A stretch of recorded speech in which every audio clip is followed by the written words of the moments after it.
औज़ुबिल्लाहिमिनश्शैतानिर्रजीम बिस्मिल्लाहिर्रहमानिर्रहीम rabbi ज़िदनी इल्मा। Assalamu alaikum dear students, it's me Marino Sheen, your computer teacher, and we are studying online with computer revised edition for grade 4. Students, जैसे कि आपको पता है कि हम लोगों ने चैप्टर नंबर 3 स्टार्ट किया हुआ है और आप लोग पेज नंबर 20 पे आएंगे। आज पेज नंबर 20 पे हमारा टॉपिक है आज का माइक्रोफोन। ठीक है, माइक्रोफोन क्या होता है? माइक्रोफोन को जिस तरह आप इस्तिलाह आम में माइक कहते हैं, जिससे आप वॉइस जो आपकी वॉइस को रिकॉर्ड करके इन्हांस कर देता है। आपके आगे अगर बहुत बड़ी साइज़ में ऑडियंस है, अगर लोग बहुत ज़्यादा सारे हैं और आपने बोलना है तो आपकी आवाज़ तमाम लोगों तक आखिर तक जाए, तो इसके लिए आप माइक इस्तेमाल करते हैं। जैसा कि आपको पता है कि आप अपने स्कूल के फंक्शंस में देखते हैं कि जहाँ पे जब एनुअल फंक्शन होता है तो आपके पेरेंट्स आते हैं तो काफ़ी लोग इकट्ठे हो जाते हैं, तो उस वक्त हम लोग माइक का यूज़ इसीलिए करते हैं कि हमारी जो आवाज़ है वो आखिरी शख्स तक, आखिरी रो में बैठे हुए आखिरी शख्स तक पहुँचे। तो ये एक इनपुट डिवाइस है, ठीक है, जो क्या इनपुट कर रही है? जो साउंड को इनपुट कर रही है। तो यहाँ समझने की बात यह है कि ये इनपुट डिवाइस कैसे है, ये कौन से डाटा को इन करेगी, ठीक है, कौन से डाटा को अपने अंदर ये इनपुट करेगी? ये साउंड को करेगी, साउंड टाइप डाटा को। आपको पता है कि आवाज़ जो है वो ये स्टोर करके उसको इन्हांस कर देता है, उसको बड़ा कर देता है। आप बोलते हो तो आपकी आवाज़ ऊंची हो जाती है माइक को इस्तेमाल करके। तो पढ़ लेते हैं इसको। Microphone is use to input and record voice into the computer. Microphone जो है वो कंप्यूटर के अंदर आपकी आवाज़ को रिकॉर्ड करने के लिए और उसके बाद आपकी आवाज़ को इनपुट करने के लिए जो है इस्तेमाल होता है। नेक्स्ट है स्कैनर। स्कैनर क्या करता है? ये भी एक इनपुट डिवाइस है आपके अंदर, और ये आपके पास जैसे ये टेक्स्ट लिखा हुआ आ रहा है, ये सारा, ये जितना भी टेक्स्ट है, अगर आप चाहते हो कि ये टेक्स्ट आपके पास जैसे आप बुक है आपके पास, तो ये कंप्यूटर के अंदर इसी तरह बुक आ जाए, तो आप क्या करोगे? आप इसको स्कैन करोगे, ठीक है, इसी टेक्स्ट को स्कैन करोगे। इमेजेस भी स्कैन हो जाती हैं। ये जैसे आप मेरे पास ये जो बुक है आपकी, ये स्कैन्ड बुक है, एक स्कैनर के ज़रिए इसको स्कैन किया गया है, ठीक है। तो अब ये बुक जो है, जो आपके सामने खुली हुई है, ये जब कंप्यूटर में आप सेव करके इसको खोलेंगे तो इसके जो पेजेस हैं, जो इसका टेक्स्ट है, वो इनपुट किया गया है किस मशीन के ज़रिए, किस डिवाइस के ज़रिए। उस डिवाइस को आप कहते हैं स्कैनर। क्या कहते हैं? स्कैनर। तो पढ़ लेते हैं इसको। Scanner is an input device which reads and scans the text and pictures given on a paper into the computer understandable text and pictures, ठीक है। स्कैनर एक ऐसी इनपुट डिवाइस है जो पहले आपके टेक्स्ट या इमेजेस को पढ़ता है, उसके बाद स्कैन करता है और इस काबिल बना देता है आपके पेपर पे लिखी हुई टेक्स्ट को और पिक्चर्स को कि वो कंप्यूटर उस टेक्स्ट और पिक्चर्स को अंडरस्टैंड कर सके, कंप्यूटर समझ सके, ठीक है। वो इस फॉर्म में पहले लेके आएगा कि कंप्यूटर उसको समझ सके, फिर उस फॉर्म में चेंज कर देगा कि यूज़र समझ सके। This converted text and images can be stored in your computer for later use. ये जो टेक्स्ट हैं, ये जो कन्वर्टेड टेक्स्ट और पिक्चर्स हैं, ये आपके कंप्यूटर में सेव हो सकते हैं लंबे अरसे के लिए, ताकि आप इसको बाद में इस्तेमाल कर सकें, ठीक है। You can also email the scanned text to anyone. आप स्कैन टेक्स्ट जो है वो किसी को भी ईमेल कर सकते हैं। It saves your time and makes your task easier, ठीक है, ईजी। ये आपके काम को आसान बना देता है और आपके वक्त को महफूज कर लेता है। पहले लोग क्या करते थे? लोगों को जब चाहिए होता था डाटा तो वो फ़ोटो कापी करवाते थे, तो वो प्रिंट्स निकलवाते थे। तो प्रिंट्स जो है वो आपके पास हार्ड कॉपी में डाटा होता है। हार्ड कॉपी में स्टूडेंट्स डाटा वो डाटा होता है जो आपके पास कॉपी होती है, लेकिन वो पेपर की सूरत में होता है। लेकिन जब वही पेपर आप कंप्यूटर पे देखते हैं, जिसको आप टच नहीं कर सकते, जस्ट देख सकते हैं, वो उसको आप कहते हो सॉफ्ट कॉपी। और जिसको पेज की सूरत में फिज़िकल अपीयरेंस होती है, आपके पास पेज पे जो डाटा होता है, जो टेक्स्ट होता है, जो इमेजेस होती हैं, उनको आप टच कर सकते हैं, फील कर सकते हैं, उसको आप कहते हैं हार्ड कॉपी, ठीक है। प्रिंटेड जो कॉपी होती है उसे आप हार्ड कॉपी कहते हो। जो आपके पास कंप्यूटर में इस तरह से जैसे अभी आप देख रहे हैं अपनी बुक को, जो कि जिसके ऊपर से मैं रीड कर रही हूँ, तो वो स्टूडेंट्स सॉफ्ट कॉपी है, वो हार्ड कॉपी नहीं है, और वो स्कैन्ड है। हार्ड कॉपी स्कैन्ड होती है, और अगर आपके पास सॉफ्ट कॉपी स्कैन्ड होती है, ठीक है। सॉफ्ट और स्कैन्ड से याद करें, एस सॉफ्ट कॉपी है। सॉफ्ट कॉपी जो है वो स्कैनर के थ्रू सॉफ्ट कॉपी बनती है, ठीक है, जो कंप्यूटर के अंदर होती है। और जो आपके पास प्रिंटेड कॉपी होती है वो हार्ड कॉपी होती है, ठीक है, प्रिंटेड जो पेज पे आपके पास आ जाती है। नेक्स्ट देखिएगा, there are 2 types of scanners, flat bed scanner और हैंड बेड स्कैनर, ठीक है, हैंड हेल्ड स्कैनर। तो आगे हम पढ़ लेते हैं बार कोड रीडर। देखिएगा स्टूडेंट्स, बार कोड रीडर क्या करता है। बार कोड रीडर बार कोड्स को रीड करता है।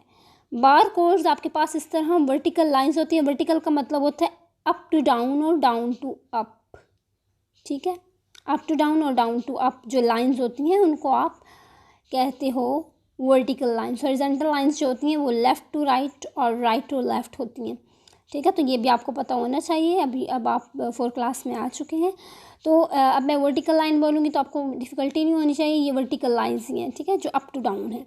अप टू डाउन लाइंस जो होती हैं वो वर्टिकल लाइंस होती हैं, और वर्टिकल लाइंस की सूरत में आपके पास बार कोड्स होते हैं। यहाँ पे लिखा हुआ भी है, ये देखिएगा, लिखा हुआ है बार कोड ए, ठीक है, और ये बार कोड रीडर बी। तो ये आपके पास वो डिवाइस है, इनपुट डिवाइस, बार कोड रीडर, और ये बार कोड्स हैं। ये वो कोड्स हैं जिनको ये मशीन या ये डिवाइस जो है रीड करती है। क्योंकि ये बार कोड्स को रीड करने के लिए मशीन बनाई गई है, ये डिवाइस बनाई गई है, इसीलिए इसको क्या कहते हैं, इसको इसलिए बार कोड कहते हैं, ठीक है। तो मैं थोड़ा सा आपको इस्तिलाह आम में आसान अल्फाज में बता देती हूँ कि बार कोड रीडर कहाँ इस्तेमाल होता है, क्यों इस्तेमाल होता है। उसके बाद हम इसकी रीडिंग करेंगे तो आपको इंशाल्लाह ताला रज़ीज़ बहुत ज़्यादा आसानी होगी। तो बार कोड लाइन्स जो हैं वो ब्लैक एंड वाइट होती हैं, ठीक है, जैसा कि आपको नज़र आ रहा है। ब्लैक लाइंस नज़र आ रही हैं, दरमियान में वाइट लाइंस हैं, ठीक है। ये जो दरमियान में स्पेस है, वाइट स्पेस, ये वाइट लाइंस है। अब और जो चीज़ माइंड में रखने की है वो ये है कि बार कोड रीडर जो है वो करता क्या है। बार कोड रीडर आपके पास जो भी प्रोडक्ट है, जैसे फॉर एग्जांपल आप पेंसिल लेने गए हैं, कुछ भी लेने गए, आप अगर अभी आपके घर में कोई बॉल पॉइंट है, कोई बुक है, आप वो देखें तो स्टूडेंट्स आपको पता चलेगा कि आपकी बुक के ऊपर बार कोड्स इस तरह से होंगे, ऐसे,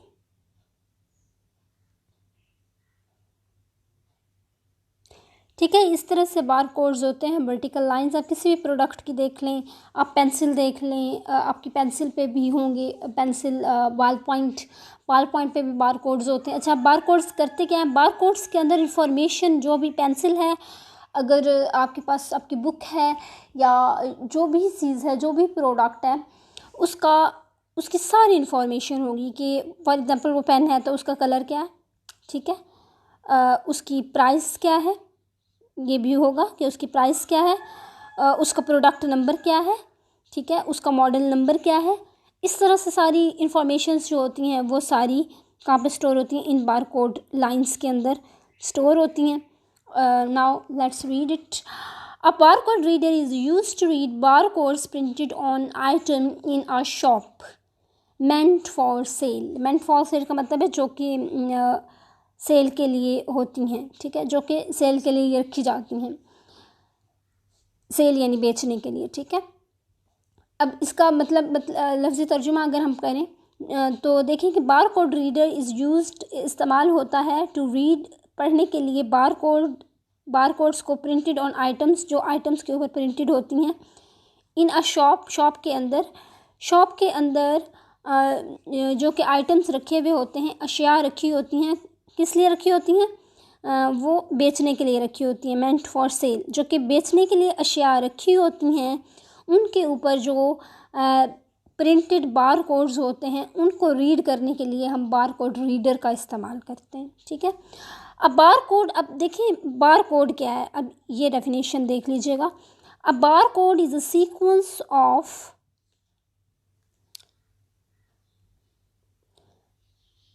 A barcode is a sequence of black lines on a white background. ठीक है, वाइट बैकग्राउंड के ऊपर ब्लैक लाइंस होती हैं. It has a number written on it. इसके ऊपर बहुत ज़्यादा सारे नंबर्स लिखे हुए होते हैं, जैसे कि आप ये देख सकते हैं. A barcode reader is used in libraries. Barcode reader को लाइब्रेरीज में इस्तेमाल किया जाता है. देखिए लाइब्रेरीज में कौन सी प्रोडक्ट होती हैं. आपको पता है लाइब्रेरीज में डिफरेंट बुक्स होती हैं. ठीक है, जो बुक्स डिफरेंट बुक्स होती हैं उनके ऊपर भी बारकोड रीडर होता है, बारकोड लाइंस होती हैं. ठीक है, तो वो ये बता रहे हैं कि अब आपके पास बारकोड जो है लाइंस वो कहाँ कहाँ पे होती हैं और बारकोड रीडर्स कहाँ कहाँ पे इस्तेमाल होता है. नेक्स्ट देखिए, एक तो लाइब्रेरीज में इस्तेमाल होता है, दूसरा सुपर मार्केट्स ETC.